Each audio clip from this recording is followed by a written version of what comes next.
You're angry and you're hurt because of the years of lies that were told to you when it comes to God, the church, and your faith. You've been duped. It's normal, it's natural, it's a thing. Let's unpack all of this. First of all, in no particular order, disclaimer, if you need to seek professional help, counseling, therapy. First, let's decenter the pastors, the role of pastors, whether it's man or woman. Over the years, since we were kids, they're here and we're here, and that's the man of God. You have to respect the man of God. However, he's just a man. He has flaws just like us. They go through things just like us, and there's no supernatural power that they have. In reality, some of them are here, and our lives are much better than theirs physically, financially, emotionally, in a lot of ways, but you're still dealing with the anger and the hurt. And some of you are struggling and you're stuck, but a lot of them are actually here. But if we put it here, because humans have value if they choose to walk in that value, but if there was something special about them, why would they need security guards? Because if somebody unalives them, they're gone, just like we would be, okay? If somebody chooses to attack them, there is no supernatural power about this role. When we decenter them and put them where they are, that's also going to help attack that anger, because the anger comes from, you were this and you should have been this to me. Even if it was mothers in the church, even if it was a group of people and they were cliquish or whatever the case may be, they had titles, and you put these expectations, because that's what we were taught. We were taught that's the mind of God. You don't question the mind or the woman of God. You don't do that. Even just saying those titles like that. And so what we have to do once we decenter them and we realize that there's really nothing special about you, your role altogether is man-made anyway. First lady or different things. Maybe the first lady or the mother told you you were a harlot and told you that you dressed like a Jezebel, or said you need to put on stockings and all the things, right?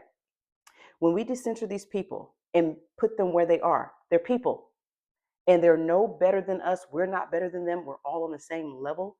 That's going to help you when you navigate releasing this anger. First and foremost, we want to acknowledge that the anger is real.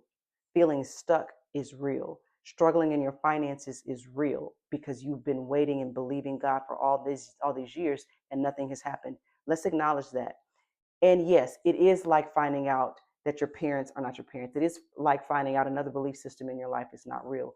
You thought this was your sister, or you thought that was your child, right? After 18 years, and you find out that it's not. What makes this different is some of us have built our whole life on this faith and on this belief. That's what makes it different from those other circumstances.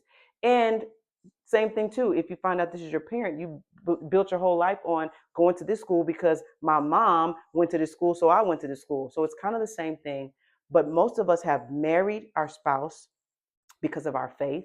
We have moved to a certain church, a certain city, so we can go to this church because of our faith.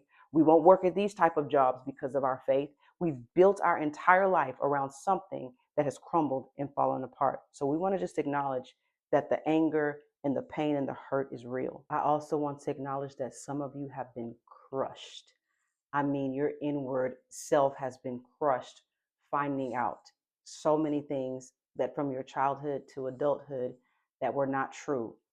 That just, it's blowing your mind, and it's also hurting your heart. And I get that. You're talking about an ex first lady married to a pastor in the church for 25 years. I started at 15. Of course, we were always going to church, but I'm talking about my own personal journey at 15, where I was on the organ and I'm playing and I want to give my life to the Lord and I want to serve Jesus Christ. And I just want to, I'm talking about in it, like they say, in it. I'm talking about I was in it. And that way for 25 years, devoted, trying to raise my kids into that. So I get it. If nobody else gets it, I get it. That's all I knew. That's all I studied. I had such a passion for the Lord. I just wanted to give my life, all the things. Like I was that girl, right? No, I didn't do all the shouting. I was more into white Christian contemporary type stuff as I got older. But growing up, it was the gospel church. It was the church. It was the same thing that everybody else has experienced. And to know that none of that is my life anymore. It is life changing, and it can be traumatic. So let's get into it. Some of us have to deal with the anger of not being able to play sports. I couldn't play anyway, but I wanted to try out, but I couldn't because I had to be in Bible study on Wednesday night. We have children's and youth service on Thursday, and then we have this on Tuesday night, so I could never go to the schools and do anything. Some of us have to deal with the anger that you couldn't date this person, you couldn't be with this person, you couldn't be friends here, you couldn't go to the movies, you couldn't do anything. That's why Christians as adults right now can't even go see sinners because of the stuff that's been put in us over our entire life. Like some of us have to really deal with some serious things. Like I didn't get much of a childhood at all. It was all given to the church. Honestly, couldn't enjoy a lot of things in life because of that religion. Next, let's take our time in dealing with this anger. Let's make sure that we really go through and deal with it. I spent the whole 2017 and I just cried and I was angry and I just cried and I purged and I purged and I purged. And I went through every scenario and then I took it and I said, okay, you know what? That was not God. That was man that did that. And then I started to evolve and just learn about God and the Bible, all the things, period. Especially after I went to Bible school. Let's acknowledge that we need to take the time to really dig it out. But I'm going to give you some practical steps so that you don't get stuck in that, such as rehearsing the stories and being around people that are going to help you rehearse the stories versus releasing the stories. It's one thing to say, I'm so angry and I'm so hurt, but you have no intentions to release the anger or the hurt. You want to stay in it because you feel like if you let this anger go, if you let this hurt go, then they're going to get away with it. These pastors that did this, they're going to get away with what they did to me or my family. But the reality is, you're actually holding yourself as prisoner. It's like I said before, it's like you being at the gate of the plantation and you're free now. You got out, either you were kicked out or you left, but you're standing there with your hands on the fence of the plantation and you're looking out into the field where you used to sit in the pews, or you're looking at the big house where all the ones with the titles would go and all the special ones, who were the armor bearers and all those people. You're looking there and you're staring and rehearsing all the stories and you're remembering what they did here and what they did there. But if you let go, then who's going to pay for what happened? They're already going to pay for that. We'll get into all of that. They're already dealing with it. Those pastors and those churches are struggling. I heard that 15,000 churches are scheduled to be closed this year. That's neither here or there. It's no different from you being in a marriage with an abusive person for over 30 years and then you find out that they were doing this and they were doing that, and now that's a belief system that is being attacked again. Okay, or it's like finding out that your parents are not your parents when you turn 30.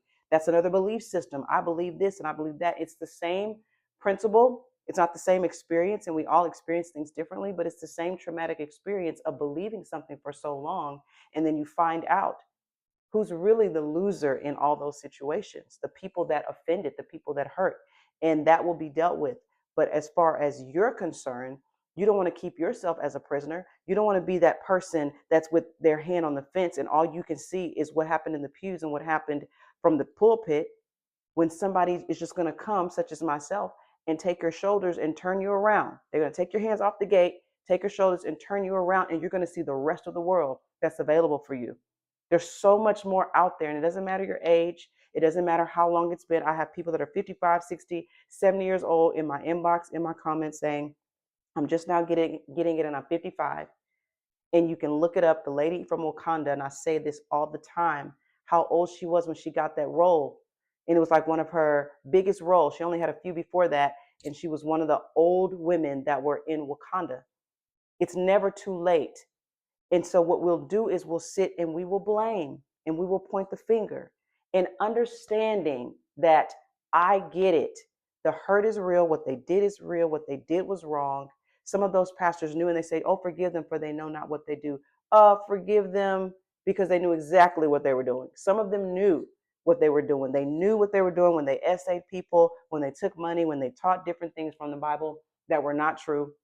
And here's the thing, when it comes to forgiveness, that's a whole other thing. I don't have to forgive you in the sense of, oh, I just forgive you and I release you. No, what it is you're nothing to me. You're nothing to me. I'm going to work on myself. I'm going to heal myself. I know the truth. I know the truth about you. I know the truth about what was taught to me. I know the truth about what my faith was all about, supposedly, right? And so now I'm going to pick up the pieces in my life. I'm not going to let these people win by continuing to blame them and justify them and keeping myself stuck in anger. Next, rehearsing the stories of what happened in the church, aka plantation. When you rehearse the stories of what they did to your grandparents, what they did to your mom, what they did to you, that's going to help you stay in the anger. It's one thing to release the stories by telling them in a safe space. That's why you should do it with a professional, a therapist, whatever you feel, a holistic doctor, someone who is objective, that's not going to sit there and say, yeah, girl, and that's the same thing that happened with me. And yeah, man, that's what and then you're rehearsing and swapping trauma versus releasing it. You have to start now choosing to surround yourself with people that are either out of it or a professional that's going to say, okay, now what? Okay, where do we go from here? So it's one thing, some people will say, oh, I'm so angry, but they have no intentions to get out of it. When you talk about forgiveness and releasing the people that were on the platform, or your grandparents or your parents who drug you there, who made you believe it, who forced you, everybody has specific situations. One way to do that is to say, you know what? They didn't know any better. They didn't know any better. They didn't know any better. And yes, if they did know any better, you know what? That's going to be on them. What does that have to do now with my life? This is now my life. I'm more in power than I was back there. And if they're still in it, you're the one that's empowered. You're the one that's free. You're the one that's already won. But one thing that's going to help you release that anger is to say, you know what? Because that's what I did. My mama, she didn't know no better. Because her mama took her to the old country church. So she didn't know no better. None of them really knew any better. I'm talking about just on a surface level, our people, not them pastors and the leaders that know what the Bible is all about. But just look at it that way. They didn't know any better, and they were just doing what, just like when they used to whoop us and beat us and do all that kind of stuff. Everything, a whooping, everything. You getting a whooping, you getting a whooping. They didn't know any better. They didn't know how to sit us down and talk to us. They didn't know how to sit down and communicate. They didn't know how to parent. It's the same thing. Some have messaged to me that they are on medication because of things that happened in the church. Some are seeing therapists right now because of what has happened in the church. So the things that I've shared so far is just surface level where you can get started, to where we want to look away from what happened and deal with it versus still looking at it, because it's hard to deal with it if you're still looking at it. It's very challenging to really let it all go when you're right there in it and you're ready to talk about it all the time. And yeah, this is what they did to me. And I remember one time. That's where you share that in a safe space where someone will pull it out of you and help you get it out. And then they can help you reframe your life and say, okay, now what? What do we need to do with this? How will we package this so that it can be for your higher good versus keeping you stuck?